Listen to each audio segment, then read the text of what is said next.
des petits points que je voulais toucher. On a parlé de ces jeunes gens qui étaient en train de salir pour la pluie, ce qui est arrivé à Kinshasa. On va un peu ensemble rapidement et puis je reviens. On y va. Abattu mardi 4 novembre 2025 à Kinshasa pour jeter des immondices dans les caniveaux et quelques chaussées de la capitale.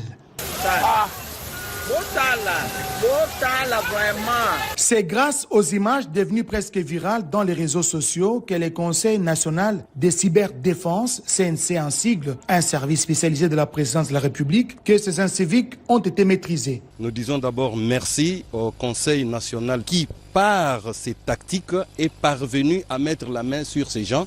Ce sont ceux dont les vidéos ont circulé dans toute la ville, qui jettent des immondices dans des lieux publics, dans des caniveaux, dans des endroits non propices. Ce sont ces jeunes gens comme ça. Il n'y a pas que eux. Il y a des parents, des familles entières qui font ces actes. Ça commence à nous agacer. Les autorités se démènent pour que la ville soit propre, pour que nous sachions vivre comme des humains.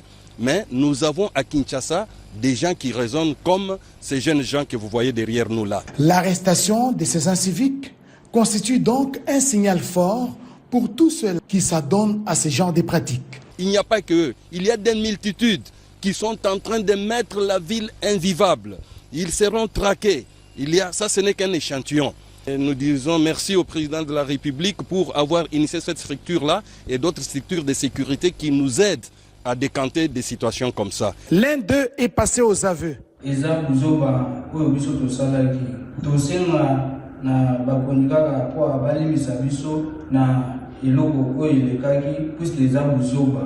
en sera ainsi pour ceux qui sapent les efforts des autorités publiques pour assainir l'environnement à travers le pays et la ville-province Kinshasa. Voilà, je suis très content pour ça. Je trouve qu'il faut commencer quelque part parce que si vous ne faites pas ça, et j'ai montré aussi ça expressement pour que les gens qui sont sur Kalonji TV et tous les Kinois, les Congolais qui suivent Kalonji, qui comprennent que ceux qui ont sali Bongo prochainement, c'est un problème au Kangayo.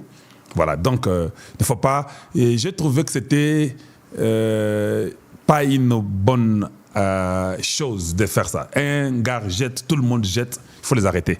Ça va quand même faire réfléchir les autres. C'est toujours comme ça dans la vie. Il faut toujours faire réfléchir les gens et jusqu'à ce qu'ils vont comprendre que ce n'est pas permis et ce n'est pas possible et ce n'est pas normal. Voilà. Donc, et il faut qu'ils soient vraiment punis sévèrement. Si j'étais parmi les autorités, je suggérerais même qu'on les amène à Kanyamaka, c'est qu'ils nous fassent un peu les maïs parce qu'ils détruisent la nation, la ville. Qu'ils aillent aussi faire les maïs pour que nous puissions manger ces maïs-là. Voilà. C'est comme ça que moi je pense. Je trouve que c'est très bien. Et puis, autre chose. Quelqu'un m'a donné cette idée. Je trouve que l'idée elle est géniale. C'est une très bonne idée. Moi aussi, je suis d'accord avec l'idée. Pour les immondices, les saletés qui sont dans les parcelles ou bien devant les parcelles, dans les quartiers, dans les rues. Je sais que les Congolais ont un très mauvais souvenir des rames. Voilà, je sais qu'il y a un très mauvais souvenir des rames, mais nous devons essayer. Je crois que toutes les parcelles de Kinshasa ou du Congo sont répertoriées, toutes les parcelles. Je sais qu'il y a des gens qui vivent sur 5 mètres sur 5 mètres, 5 mètres carrés, je sais ça. Mais parce que tout le monde a un cellulaire à Kinshasa. Moi, je pense qu'il faut instaurer l'idée de prendre même un sens ou 2 sens sur les cellulaires ou les appels ou je ne sais pas quoi de tout le monde qui a les cellulaires. Maintenant, chercher un service sérieux, je ne sais pas quel service, c'est une idée que je donne, où on prend un peu, même 1 millième près de chacun, de toute personne qui a un cellulaire, pour que cet argent-là contribue à la propriété de Kinshasa ou de la République. Et que l'argent-là soit surveillé de 1 millième près. Je sais que nous avons eu un problème sur le RAM, mais cela ne nous empêche pas de réfléchir. Comme toutes les parcelles, chacun a un appareil, un téléphone, peut-être 2, 3, 4, 5 téléphones dans une parcelle, 7, 10 des fois, même 15, dépendamment du nombre de gens dans la parcelle. Il faut, à partir de toutes les compagnies, que l'État puisse faire passer cette loi ici à l'Assemblée. Je demande bien à l'Assemblée qu'on fasse de la bonne façon. On part à l'Assemblée, on fait passer une loi qui aura peut-être... Parce qu'au Congo, ce sont des choses qui devaient se faire par des lois locales. Hein. La mairie pouvait faire ça, ou la commune pouvait faire ça. Mais comme on est incapable, on fait passer une loi à l'Assemblée que tout le monde qui a un cellulaire, toutes ces compagnies-là, on doit soutirer 1 millième de toute personne. Cet argent-là, ça sera beaucoup d'argent pour mettre les véhicules appropriés ou bien des camions appropriés, engager les gens, former les gens pour commencer à nettoyer tout Kinshasa. Cet argent-là, c'est beaucoup d'argent si vous prenez chaque mois sur chaque Congolais qui a un cellulaire. Cette propriété-là ne sera pas seulement pour ceux qui ont les cellulaires, mais elle sera la propriété de toute la ville. Parce que tu ne vas pas dire qu'il y a un cellulaire, mais tu vis. Ou bien, non, on a déjà pris le cellulaire de mon père, mais tout le monde vit dans la parcelle, tout le monde vit dans les routes, les mêmes routes, partout. La propriété de toute la ville ou de tous les pays où on met un service spécifique pour ça. Vous prenez pratiquement un montant insignifiant. Dans toutes ces compagnies, Vodacom, Africell, tout le monde là, moi je crois que s'il y a du sérieux, ce n'est pas une idée pour commencer à voler. S'il y a du sérieux, vous faites ça. Tous les pays du monde font ça. Les poubelles du monde là, qu'on enlève dans tous les pays du monde, ce n'est pas que l'argent vient du ciel. C'est toujours l'argent des contribuables. C'est cet argent-là qu'on répartit correctement. On répartit pour peut-être ceci, pour les routes, pour le courant, pour l'eau, pour les maintiens. C'est ça. C'est ce que les gens font partout. Mais c'est chez nous parce qu'il n'y a pas ce service-là. Comment ça va fonctionner? Mais maintenant, il faut qu'il y ait vraiment du sérieux à l'extrême, où on ne peut pas prendre cet argent-là. Mettre même une loi que si cet argent-là est utilisé pour autre chose, quelqu'un peut être même pendu pour ça. Il faut qu'on commence quelque part.